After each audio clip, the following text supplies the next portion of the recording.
افغانستان به مقابله نیوزیلینڈ ټیسټ میچ د پاکستان په ټایم 9:30 بجې سهار به شروع کیږي. د پیچ مکمل اپډیټ د لهم در کوم. بل د میچ چې په کم ګراونډ دی وړوکی ګراونډ دی د انډیا کراؤډ پکې ډیر زیات کم راځي، ټیکټونه ډیر زیات خرج شوي دي. هوسټینګ افغانستان سره دی. وکټ په څنګه وي، پیچ په څنګه وي، سپین د پاره بخوي، بیټینګ د پاره بخوي، تیر شوي میچونه په څنګه شوي دي، مکمل تفصیلی در سره شریک کوم. یو ډیر تھریلینګ میچ را روان دی. افغانستان په مقابله نیوزیلینډ ټیسټ میچ د افغانستان هوسټینګ چې کم دی افغانستان سره دی.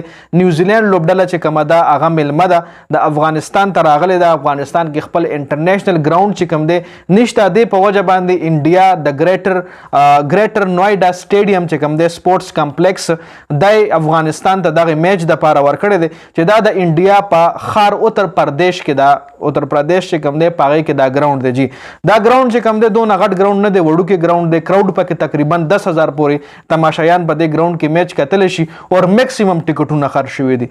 مطلب په انډیا کې میچ دی چې د انډیا نه دی، د افغانستان او د نیوزیلینډ دی، خو بیا هم د انډیا کراؤډ چې کوم دی دا میچ کتل غواړي او ډیر زیات تعداد کې د دې ټیکټونه خرج شوي هم دي. بل د افغانستان او نیوزیلینډ چې کوم دا میچ دی په دې ګراونډ باندې دا ډومبنی ټیسټ میچ دی. دې نه مخکې په فرست کلاس میچونه شوي دي خو انټرنیشنل ټیسټ میچ په دې ګراونډ باندې نه دی شوی. نو دا د افغانستان او د نیوزیلینډ په دې ګراونډ باندې ډومبنی انټرنیشنل ټیسټ میچ دی. دې نه مخکې په هم ODI او T20 انټرنیشنل میچونه شوي دي چې په هم د افغانستان او د آیرلینډ شوي دي. ډومبنی ون ډے میچ په دې انټرنیشنل چې کوم شوی په افغانستان او د آیرلینډ شوی دی، او ډومبنی T20 میچ چې کوم انټرنیشنل په دې ګراونډ باندې شوی دی په هم د افغانستان او د آیرلینډ شوی دی. نو مطلب افغانستان په دې ګراونډ کې ډیر زیات گیم کړی دی. 8,000 نه 10,000 پورې تماشایان په دې ګراونډ کې میچ کتی شو. په دې ګراونډ باندې هایست سکور چې کوم دی هغه په د چټیشور پوجارا دی، د انډیا ټیسټ بیټسمین دی. 250 رنزونه هغه جوړ کړي دي. هایست سکور چې کوم دی د پوجارا دی په دې ګراونډ باندې. بل انډیا بلو چې کوم دی په دې باندې د انډیا بلو ټیم فرست کلاس میچ کې 250 رنزونه جوړ کړي دي. مطلب یو های سکورینګ پیچ دی. په دې وکټ باندې سکور زیات جوړیږي.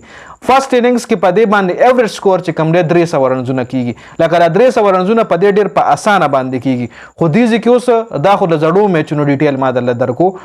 کچری افغانستان دا وکټ د ځان د پاره جوړه کړي. لکه هوسټینګ چې کوم دی هغه افغانستان سره دی. کوربه چې کوم دی د دې سیریز هغه افغانستان دی او ملمه چې کوم دی هغه نیوزیلینډ دی. نو کوربه له دا اختیارات وي چې په خپل خوخه باندې پیچ جوړول شي. لکه افغانستان سره دا اختیارات وو چې په خپل خوخه باندې دا پیچ جوړ کړی وي. نو کوس افغانستان وکټ ځان د پاره جوړه کړی وي د سپین د پاره، ځکه افغانستان سپین اٹیک چې کوم دی هغه مضبوط سپین اٹیک دی.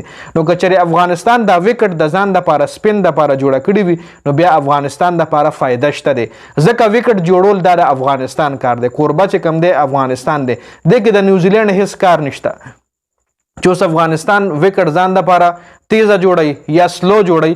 دا افغانستان خو خره د نیوزیلینډ پکې هیڅ کار نشته دی. دا ټول اختیارات چې کوم دی افغانستان سره دي. نو یو فرش وکټ ده، تازه پیچ دی. ګورو بچ افغانستان څنګه جوړ کړی دی.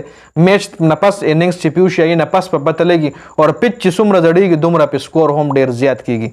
نو کچری افغانستان په وکټ باندې سټیو کا لکه ټیسټ کرکټ یو داسې گیم دی، ټیسټ لوبه چې دې کې د بیټسمین پته هم لګي او د بالر پته پکې هم لګي. نو کچری افغانستان ډیفنس شو گیم کو وکټ زر تر ور نکل نو دا میچ ډرا کېدو طرف ته هم تلی شي. او کنه د نیوزیلینډ وکټ یو اننګز کې زر پریوتل یا د افغانستان پریوتل نو بیا به میچ فیصله کیږي، ځکه وکټ چې تیر شوي چې کوم په دې میچ شوي دي د بیټینګ وکټ ته د بیټینګ پیچ دی. دا مکمل تفصیلات د ویډیو کتلو مننه جی. والسلام.